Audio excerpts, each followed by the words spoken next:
আসসালামু আলাইকুম, কেমন আছেন সবাই? ঈদ মোবারক সবাইকে। আশা করি আল্লাহর রহমতে সবাই ভালো আছেন। আমি আলহামদুলিল্লাহ আপনাদের সকলেতে ভালো আছি।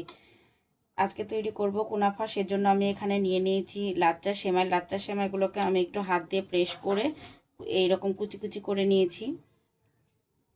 লাচ্চা সেমাই যেহেতু ভাজাই থাকে, তারপরেও আমি এখানে দিয়ে দিলাম ঘি, 2 টেবিল চামচ ঘি। আপনাদের বাসায় বাটার থাকলে আপনারা বাটার ইউজ করতে পারেন। এরপর দিয়ে দিলাম চিনি। চিনি খুব বেশি দিব না, কেননা আমি সুগার সিরাপ ইউজ করব। চুলার জালটা মিডিয়াম টু লোয়ে রেখে আমি সব কিছু সুন্দরভাবে মাখিয়ে নেব। যেহেতু আগে থেকে লাচ্চা সেমাইটা ভাজা থাকে, সুতরাং লাচ্চা সেমাইটা খুব বেশি ভাজার প্রয়োজন নেই, যেন কালো না হয়ে যায় সেদিকে খেয়াল রাখতে হবে। হালকা ব্রাউনি বা হালকা লাল হলে নামিয়ে নিতে হবে। কালারটা যেন সুন্দর থাকে সেদিকে লক্ষ্য রাখতে হবে। যেহেতু আমি এটা কুনাফা তৈরি করব, তাই এটাতে কোনো প্রকার মশলা ইউজ করব না। মশলা বলতে আমি বুঝিয়েছি গরম মশলা বা তেজপাতা, এই ধরনের মশলাগুলো।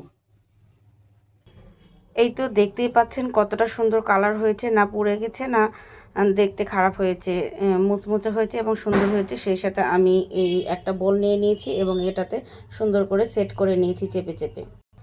চলুন এবার একটা ক্রিম তৈরি করি। এর জন্য আমি নিয়ে নিয়েছি দুধ, দিয়ে দিলাম কিছুটা চিনি, দিয়ে দিলাম কিছুটা কর্নফ্লাওয়ার, দিয়ে দিলাম কনডেন্স মিল্ক।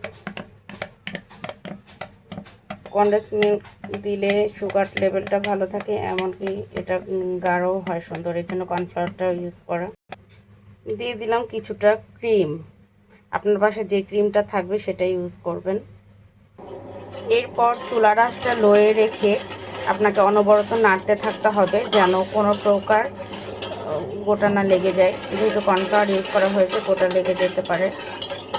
অনেকে কর্নফ্লাওয়ারের পরিবর্তে কাস্টার্ড পাউডারও ইউজ করে। আপনারা হয়তো আমার এটাতে একটু হলুদ হলুদ দেখতে পাচ্ছেন, এই হলুদটা ঘি। আমি এই ঘিয়ের চামচটা দিয়ে কর্নফ্লাওয়ার তুলেছি, তাই এটা হলুদ দেখাচ্ছে।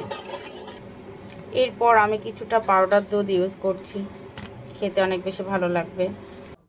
এই তো আমি ক্রিমটা দিয়ে দিয়েছি, সরি ভিডিওটা স্কিপ হয়ে গেছে। এরপর আমি আবারও সেমাইগুলো আরেকটা লেয়ারে দিয়ে দিব সুন্দর করে। এবার দিয়ে দিচ্ছি সুগার সিরাপ। খুব সুন্দর করে ওপর দিয়ে সুগার সিরাপটাকে দিয়ে দিতে হবে।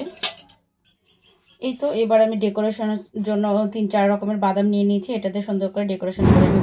ফাইনালি তৈরি হয়ে গেল দারুণ মজার ডেজার্ট কুনাফা।